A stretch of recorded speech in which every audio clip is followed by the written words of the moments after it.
আজকের ক্লাসে আমরা আলোচনা করব আমাদের ক্লাস 11 যে দ্বিতীয় বইটি আছে বাংলা ভাষা ও সংস্কৃতির, সেই দ্বিতীয় বইটির বাংলা সংস্কৃতি অর্থাৎ একাদশ শ্রেণীর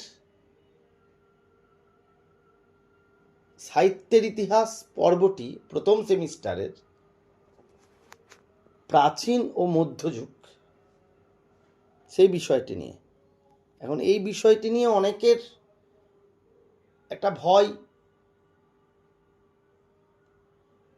কিছু প্রশ্ন মুখস্থ করতে গিয়ে বা মনে রাখতে গিয়ে কিছু অসুবিধার সম্মুখীন হচ্ছ, সামনে পরীক্ষা,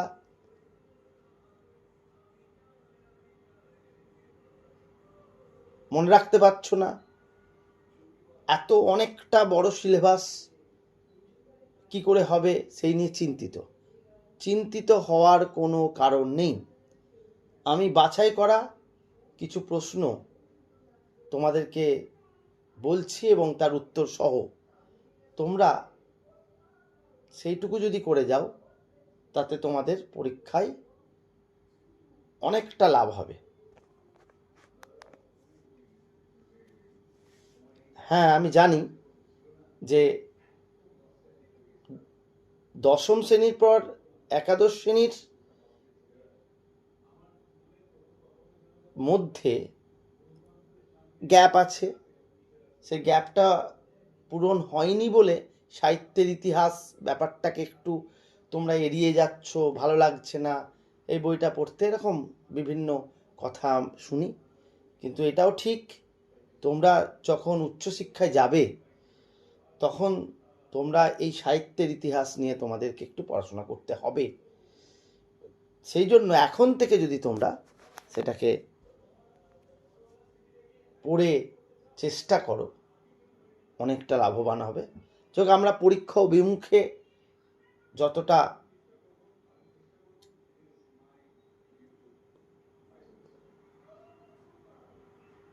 কম প্রশ্ন করে পরীক্ষাকে একটা ভালো উন্নত জায়গায় রাখতে পারবো সেই চেষ্টা করবো। আজকে বাছাই করা কিছু প্রশ্ন, খুব কম, ভীষণ বেশি নয়, খুব কম প্রশ্ন বাছাই করা, সেই কয়েকটা আমি শুরু করছি। তোমরা তোমাদের বইয়ে দাগ দিয়ে নিতে পারো, আর না হলে তোমরা লিখে নিতে পারো, না হলে তোমরা শুনে মনে রাখতে পারো। আমি প্রশ্ন বলবো, তারপরে উত্তর বলবো। প্রথম প্রশ্ন যেটা আসবে সেটা হচ্ছে, আমাদের বাংলা সাহিত্যের ইতিহাসকে কটি পর্বে আমরা বিভক্ত করব? আমরা বাংলা সাহিত্যের ইতিহাসকে মোট 3টি পর্বে বিভক্ত করব। প্রাচীন যুগ,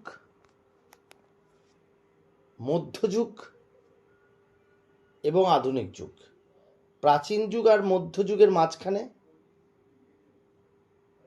অন্ধকারময় যুগ, মধ্যযুগ ও আধুনিক যুগের মাঝখানে যুগসন্ধির কাল। দ্বিতীয় প্রশ্ন, চর্যাপদ কবে, কোথা থেকে, কে আবিষ্কার করেন? চর্যাপদ মহামহোপাধ্যায় হরপ্রসাদ শাস্ত্রী তিনবারের চেষ্টায় 20 শতাব্দীর প্রথম দিকে 1907 খ্রিস্টাব্দে নেপালের রাজদরবারের গ্রন্থাগার থেকে আবিষ্কার করেন। চর্যাপদের আসল নাম হরপ্রসাদ শাস্ত্রী কি বলেছেন? চর্যা চর্য বিনিশ্চয়। চর্যাপদ কোথা থেকে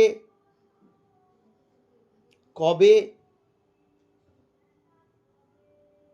প্রকাশ পেয়েছে, চর্যাপদের সঙ্গে আর কি কি গ্রন্থ ছিল, সেই গ্রন্থগুলো কি বাংলা ভাষা বা চর্যাপদ কোন ভাষায় লেখা?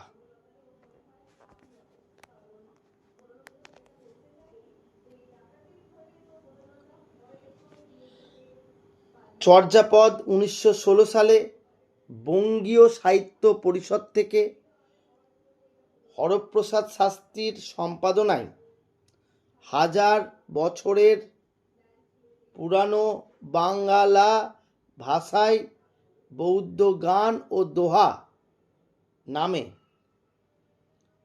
প্রকাশিত হয়।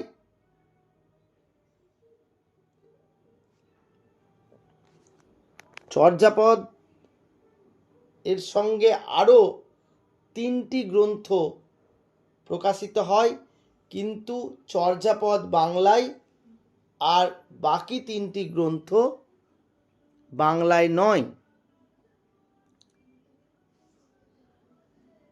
সেই 3টি গ্রন্থ অপভ্রংশ ভাষায় লেখা। কি কি 3টে গ্রন্থ? বৌদ্ধাচার্য সরোজব্রজ ও কৃষ্ণাচার্য রচিত দোহা দুটো হলো, আরেকটি হচ্ছে ডাকার নব। চর্যাপদে কটি পদ ছিল, কটি পাওয়া গেছে, বা প্রশ্নটা এইভাবে থাকতে পারে, কটি আবিষ্কার করা হয়েছে? চর্যাপদে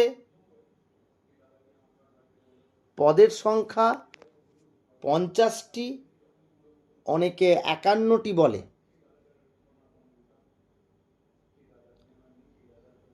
যদি 50 আর 51 থাকে 51টি করবে, যদি 51টি না থাকে 50টি করবে।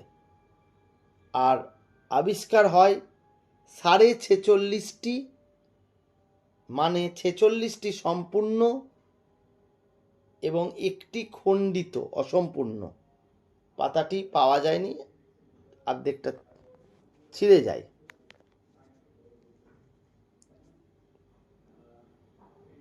চর্যাপদের সংস্কৃত টিকার নাম কি, টিকাকার কে? চর্যাপদের সংস্কৃত টিকাকারের নাম হচ্ছে মুনিদত্ত, টিকার নাম নির্মল গিরা টিকা। চর্যাপদের তিব্বতী অনুবাদ যেটি পাওয়া গিয়েছিল সেটি কে আবিষ্কার করেন? নাম হলো প্রবোধ চন্দ্র বাগচি। চর্যাপদ কোন ভাষায় লেখা? চর্যাপদের ভাষার নাম কি? চর্যাপদ 3টি যদি অপশান থাকে, এই 3টে অপশান ঠিক হবে, বাকিগুলো ভুল। এই 3টে অপশানের মধ্যে হচ্ছে নব্য ভারতীয় আর্য ভাষা, বাংলা ভাষা এবং সন্ধ্যা ভাষা।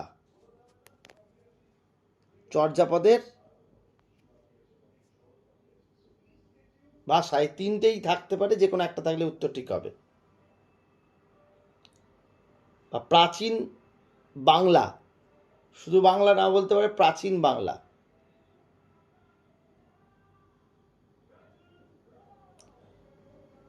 চর্যাপদ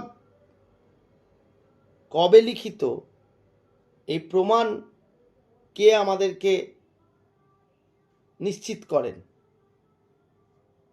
চর্যাপদ 10ম থেকে দ্বাদশ শতাব্দীর মধ্যে রচিত, এটি নিশ্চিত করেন ভাষাচার্য সুনীতি কুমার চট্টোপাধ্যায়। সুনীতি কুমার চট্টোপাধ্যায়ের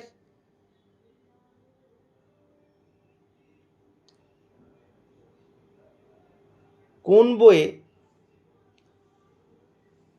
বাংলা ভাষায় বা প্রাচীন বাংলায় লেখা চর্যাপদ এটি স্বীকার করা হয় বা নিশ্চিত করে বলা হয়? বইটির নাম হচ্ছে origin and development of Bengali language, ছোট করে ODBL। প্রশ্নটা খুব ইম্পর্টেন্ট, পড়তে পারে। চর্যাপদের কটি কবি ছিল? 24 জন, অনেকে বলে 23। যদি অপশানে থাকে 24 তাহলে 24 করবে, যদি 23-24 থাকে 24 করবে, যদি 24 না থাকে 23 করবে। চর্যাপদের সব থেকে বেশি পদ কোন সিদ্ধাচার্যের লেখা, আর কে শ্রেষ্ঠ কে আদি? যিনি বেশি লিখেছেন তিনি শ্রেষ্ঠ হবেন। কাহ্নপাদ কটি? 12টি। আর লুইপাদ কটি? 1টি। উনি হচ্ছেন আদি আর কাহ্নপাদ হচ্ছে শ্রেষ্ঠ।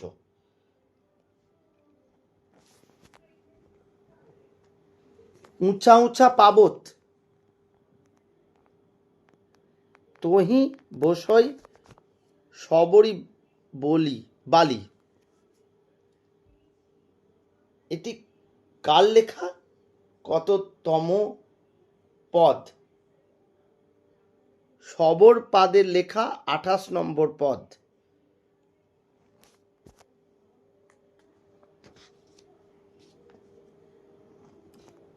নির্বাণের 3টি অবস্থা কি কি?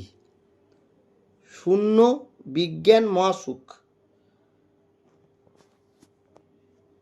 তালত মোর ঘর নাহি পরবেশী, কততম পদ? 33 সংখ্যক পদ।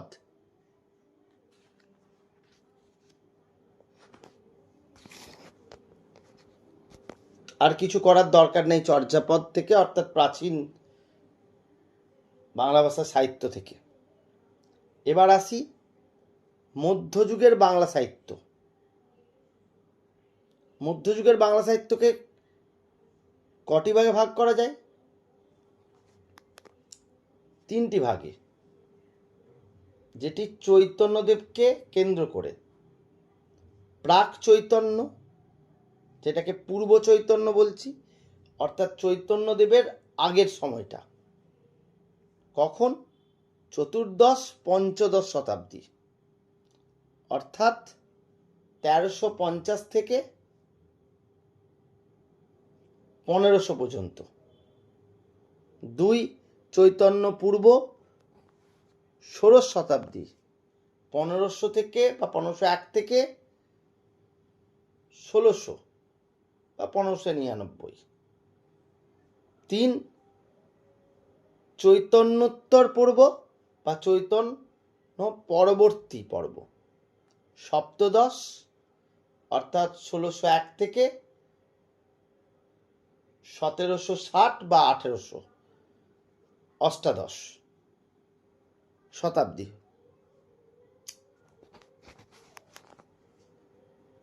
মধ্যযুগের বিভিন্ন গ্রন্থ দিয়ে বলতে পারে এটি কোন শতাব্দীর তে লেখা, বা এটা বলতে পারে যে এটা কোন সময়, প্রাক চৈতন্য, চৈতন্য, চৈতন্য পূর্ব, চৈতন্য পরবর্তী, এইরকম বলতে পারে। অন্ধকারময় যুগ কখন? ত্রয়োদশ চতুর্দশ, অর্থাৎ 1201 থেকে 1350।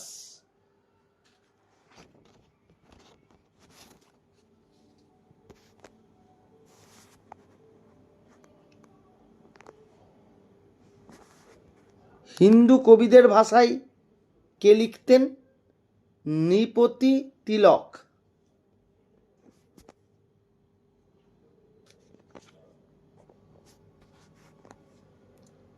বাংলায় কার আমলে কে কবে আক্রমণ করেন?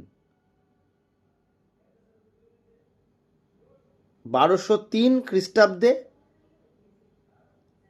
বখতিয়ার খিলজি বাংলাদেশের শাসক লক্ষণ সেনকে পরাজিত করে নবদ্বীপ জয় করেন।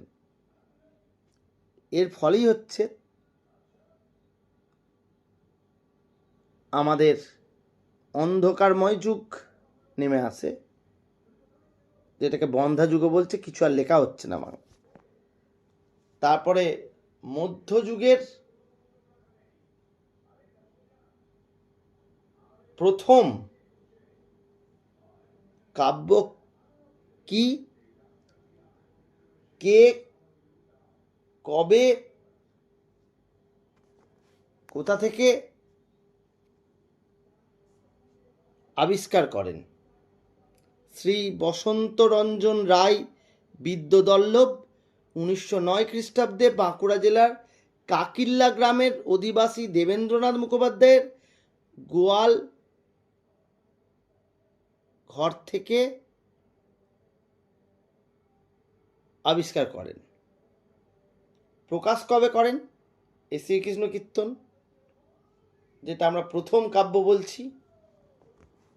1916 খ্রিস্টাব্দে বঙ্গীয় সাহিত্য পরিষদ থেকে। শ্রীকৃষ্ণ কীর্তনের আসল নাম কি? শ্রীকৃষ্ণ সন্দর্ভ। কে লিখেছিলেন? বড়ু চণ্ডীদাস। বড়ু কথার অর্থ হচ্ছে ব্রাহ্মণ। কটি খণ্ড ছিল কাব্যটিতে? শ্রীকৃষ্ণ কীর্তনে কাব্যটিতে মোট 13টি খণ্ড ছিল। জন্ম, তাম্রুল, দান, নৌকা, ভার, ছত্র, বৃন্দাবন, কালীয় দমন, যমুনা, হার, বান, বংশী ও রাধা বিরহ। যদি বলে প্রশ্ন যদি একটু কঠিন হয় তাহলে কি হবে? তাহলে বলতে পারে শ্রীকৃষ্ণ কীর্তনের প্রক্ষিপ্ত অংশ কোনটি? প্রক্ষিপ্ত বলতে অনেকে মনে করেন যে এটি বড়ু চণ্ডীদাসের নিজের লেখা নয়, অন্য কেউ লিখেছেন বড়ু চণ্ডীদাসের নামে, সেটাকে প্রক্ষিপ্ত অংশ বলা হয়। তার অনেকগুলো কারণ আছে, যেমন শেষে বিরহ শব্দটা আছে, বা রাধা বিরহ খণ্ডটির যে ভাষা, সেই ভাষা পূর্বের যে 12টি খণ্ডের সাথে খুব একটা মিলছে না কালগতভাবে। যাক, রাধা বিরহ প্রক্ষিপ্ত অংশ।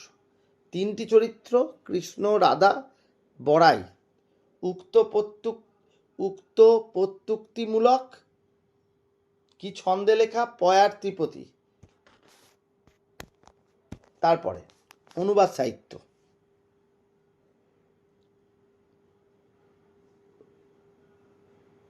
রামায়ণ প্রথম। বাংলা ভাষায় রামায়ণ, সংস্কৃত রামায়ণ এর প্রথম অনুবাদকে করেন কৃত্তিবাস। আনুমানিক 1399 খ্রিস্টাব্দে তিনি জন্মগ্রহণ করেন নদিয়া জেলার অন্তর্গত ফুলিয়ায়। খুব ইম্পর্টেন্ট প্রশ্ন। এবং এই কৃত্তিবাস ওঝার কাব্যটির নাম হচ্ছে শ্রীরাম পাঁচালী। এই শ্রীরাম পাঁচালী প্রথম আধুনিক কালে 1802 থেকে 3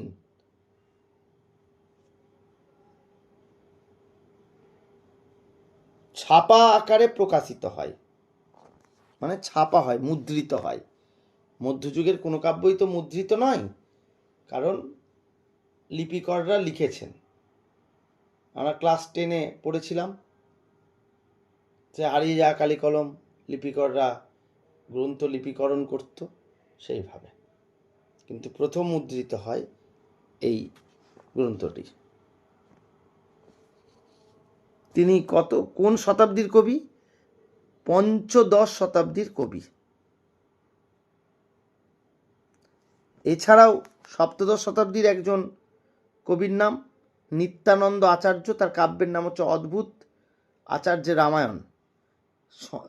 এছাড়াও রামশঙ্কর দত্ত রামকথা। এছাড়া একজন মহিলা কবি চন্দ্রাবতীর রামায়ণ।